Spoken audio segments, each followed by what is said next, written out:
Welcome to Fun and Games Side Quests. Every episode is a different host sharing a video game they love and why they love it. Hey, what's up everyone? Welcome to another episode of Side Quests. I'll be your host for today. My name is Josh, but I also go by the Jorsh or Indie Josh. Now, why Indie Josh, you ask? Well, that's because I'm one of the hosts of IndiePod. It's a podcast dedicated to all things about indie games.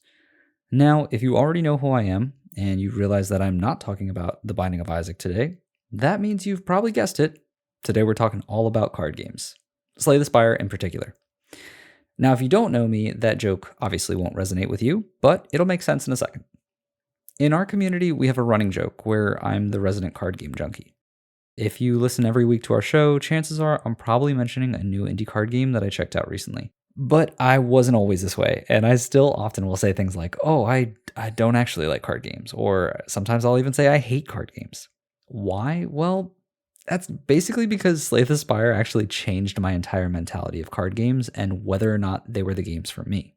Slay the Spire is a roguelike deck building game developed by MegaCrit. It includes 4 different characters, all with unique starting decks, available cards, and abilities to find along each playthrough. Essentially, this game is you just playing as one of those characters, climbing up an evil dungeon, defeating baddies, and finding random events, shops, or taking on some challenging bosses. And now, with every playthrough, you'll always start with the same cards, but at the end of each battle, you'll be given the opportunity to add a new card to your deck out of an option of 3 randomized ones. And so this basically seems pretty simple, right? Well, it is, but at the time that this came out, for me, this was the game changer that I needed to become addicted. And I mean hundreds of hours addicted, by the way. For me, card games were just never my thing. I'd look at something like a Hearthstone or a Magic the Gathering, a Yu-Gi-Oh, whatever other card games there are out there, and I'd just say, no thanks. Personally, I hated the deck management portion of it. Spending hours upon hours crafting that perfect combination of cards to outdraw your opponent, only to find out that they created some new strategy of their own, and now you have to spend more hours changing those cards to bring to the next battle. It was just exhausting. It never clicked with me. And trust me, I get it. Some people, this is their jam. They really get enjoyment from this, but it just wasn't mine.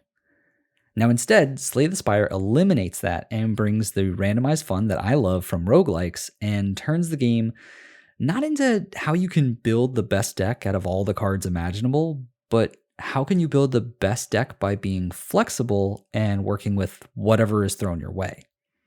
Now you add that simple element with over 350 cards, over 200 items, over 50 unique combat encounters, and 50 random events. And yes, I'm obviously just pulling that from their Steam page.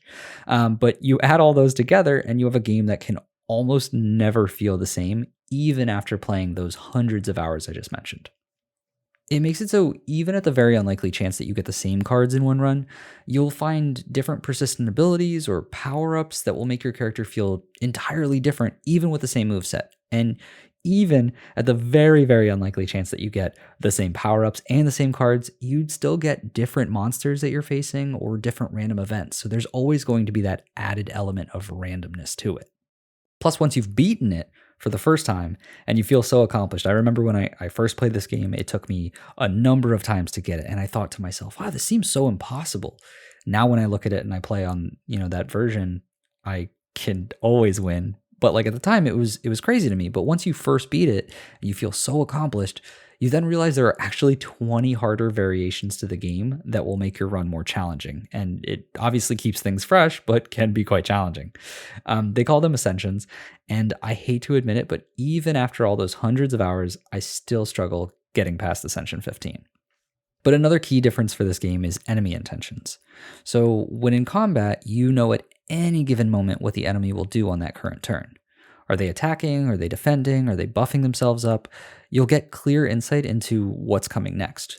And this is crazy, obviously, when you're thinking of card games because you're normally playing against someone else and you wouldn't know what they're going to do because it would make it too easy, right? And that's the big question here. Does that make the game too easy for Slay the Spire? And the answer is not at all. You will still most likely have a very tough time if you are just getting into this game.